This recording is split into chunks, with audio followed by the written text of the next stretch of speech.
Abbiamo ritrovato altri reperti sia biologici che di materiale, e questo ci dà delle buone speranze per poter chiudere il cerchio intorno alle persone che mancano all'appello. Nel sesto giorno di ricerche emergono ancora altri resti sul luogo della tragedia, battuta nuovamente da 14 soccorritori e 2 cani. Tecnicamente si è trattato di una ricognizione vista-udito concentrata sulla parte bassa della colata di ghiaccio, compresa una zona già battuta nel corso della prima mattinata di giovedì. I cani operano davanti a tutti noi seguiamo vista udito l'operato dei cani. Quando i cani effettuano dei ritrovamenti il conduttore ci avvisa e procediamo noi a verificare l'entità se è vero o meno la segnalazione del cane. A garantire la sicurezza degli operatori 2 vedette e la strumentazione già installata sui versanti, la notte scorsa le temperature sono scese sotto lo zero con tutti i pro e i contro del caso. Il lavoro non è stato più semplice perché appunto solidificandosi il ghiaccio ci ha reso più difficile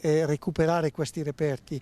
Chiaramente il freddo ci dà maggiore sicurezza, più freddo c'è per noi, più sicurezza c'è, cioè meno probabilità ci sono che il crepaccio sopra si muova. Intanto l'attesa dei familiari di vittime non riconosciute e dispersi è spasmodica. Il verdetto dei RIS di Parma dovrebbe arrivare ore, mentre dopo il riconoscimento dei congiunti hanno un nome gli escursionisti cechi trovati morti. Si tratta di Pavel Dana e Martin Uda. Si sono invece affidati a un avvocato i parenti dei coniugi Davide Miotti ed Erika Campagnaro di Belvedere di Tezze, ancora dispersi. In una lettera si chiedono se non vi fossero autorità pubbliche preposte a verificare lo stato di un crepaccio che per sua natura può causare distaccamenti, situato a monte di una meta turistica ad alta frequentazione. Queste le parole. Intanto tra Val di Fassa e Agordino è il momento del lutto. Domani sera la messa officiata dai vescovi di Vicenza e Trento, presente il presidente del Veneto Luca Zaia, che usa parole inequivocabili. Faccio un invito, no al turismo del macabro. Io sono andato già su più volte